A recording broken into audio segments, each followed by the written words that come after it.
शिवाजी महाराज की जय श्रीराम। डोके हात उंच करून जय श्रीराम, जय जय श्रीराम। वा, एवढ्या उन्हामध्ये सुद्धा त्यांचा एवढा उत्साह बघून खरोखर देवेंद्रजीचं माझ्या एका बोलणं चाललं होतं.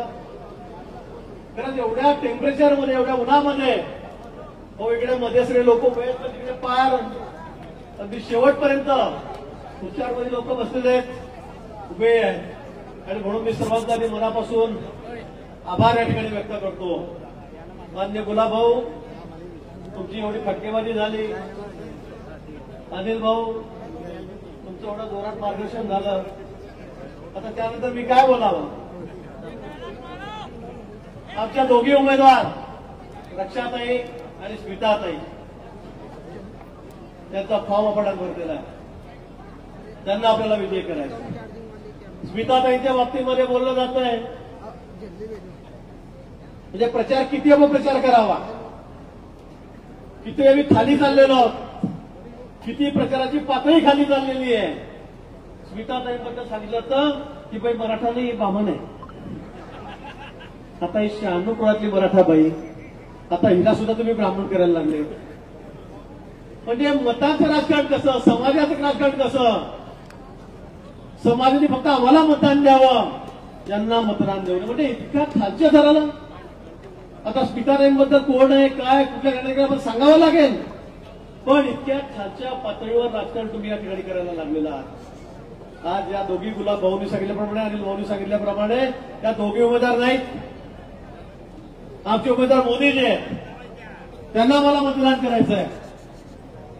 प्रचार करताना काय काय सांगितलं जातं, काय काय बोललं जातं, टोकाचं बोलणं जातं. काल आमचे संजय राऊत गुलाब भाऊ, तुम्ही त्यांना समाचार घेतला, मी तसं बोलणार नाही.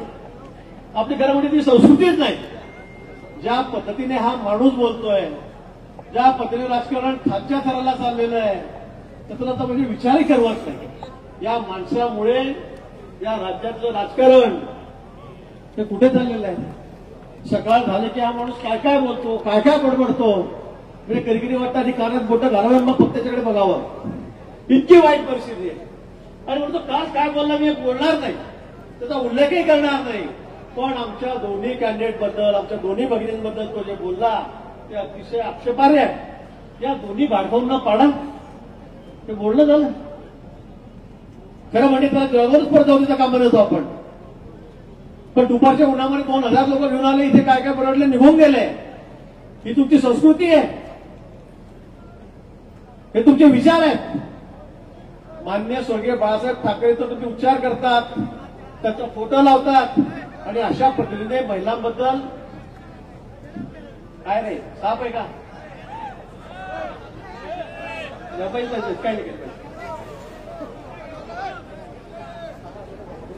नाही तुम्ही साप पकडतो बरं, मी येतो इथं, मी सर्पमित्र आहे. पण अशा पद्धतीने तुम्ही भाषा वापरता. काय बोला तुमच्याबद्दल. मला तर वाटतं गुलाब भाऊ यांना आपल्याला उत्तर द्यायची गरजच नाही. कारण हा माणूस इतक्या खालच्या पातळीत चाललेला आहे की याला उत्तरच न दिलेलं बरं. अजून खूप दिवस बाकी आहेत. अजून 20 तारखेपर्यंत अजून निवडणूक आहेत. महिना सव्वा महिना शेवटच्या मुंबईच्या निवडणुकीच्या घ्यायच्या आहेत.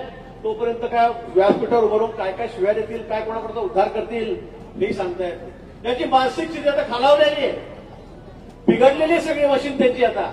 आणि मग दररोज सकाळ झाली की वाटते तशी शिवीगाळ, याशिवाय ते काही त्या ठिकाणी करत नाही. आणि म्हणून मित्र, ही निवडणूक ही काही दोन्ही उमेदवारांची नाहीये. ही निवडणूक कुठे नाट्यपतीची नाहीये. याचं नातं इकडे जास्त आहे, त्याचं नातं भडगावला आहे, त्याचं नातं पाचोऱ्याला आहे, त्याचं नातं चाळीसगावला आहे. ही काही नाट्यपतीची आहे, ही समाजाची आहे, ही धर्माची निवडणूक आहे. तरी कुठल्याही नाट्यपतीची, सामाजिक धर्माची निवडणूक नाही, तरी देशाच्या अस्तित्वाची निवडणूक आहे. ही देशाची निवडणूक आहे. या देशाला आपल्याला महासत्ता करायचं आहे, या देशाला सुपर पॉवर करायचं आहे, या देशाला विश्वगुरू करायचं आहे. आणि त्यासाठी एकच इलाज काय तो, या देशाला सुपर पॉवर कोण करू शकतं. राहुल गांधी करू शकतात, उद्धव ठाकरे म्हणे पंतप्रधान होतील, आता काय डोकं फुटते माणसाच्या पुढे. संजय राऊत म्हणले परवा उद्धवजी सुद्धा पंतप्रधान होऊ शकतात. अरे बाबा 2 खासदार तर निवडून आण, मग पंतप्रधान हो. शरद पवार पंतप्रधान होऊ शकतात, ते देशाला सुपर पॉवर करू शकतात. मला वाटतं कोणावर विश्वास ठेवावा या ठिकाणी. आणि म्हणून जगमान्य नेतृत्व आमच्याकडे, अख्ख्या देशामध्ये एकच नेतृत्व आहे, देशमान्य नेतृत्व आमच्याकडे, आणि ते म्हणजे मोदीजी, नरेंद्र मोदी. आम्हाला यावेळेला 400 पार जागा करायच्या आहेत, स्पष्ट बहुमत आम्हाला आणायचं आहे, 2/3 मेजॉरिटी आम्हाला आणायची पार्लमेंटमध्ये.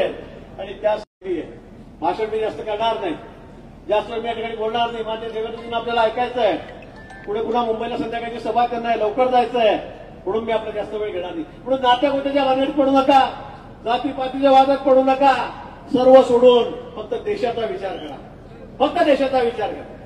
जगामध्ये नंबर 1चं नेतृत्व कुठेही सर्वे झाला, अमेरिकेत होऊ द्या, रशियाला होऊ द्या, जपानला होऊ द्या, चायनाला होऊ द्या, एकच नाव पुढे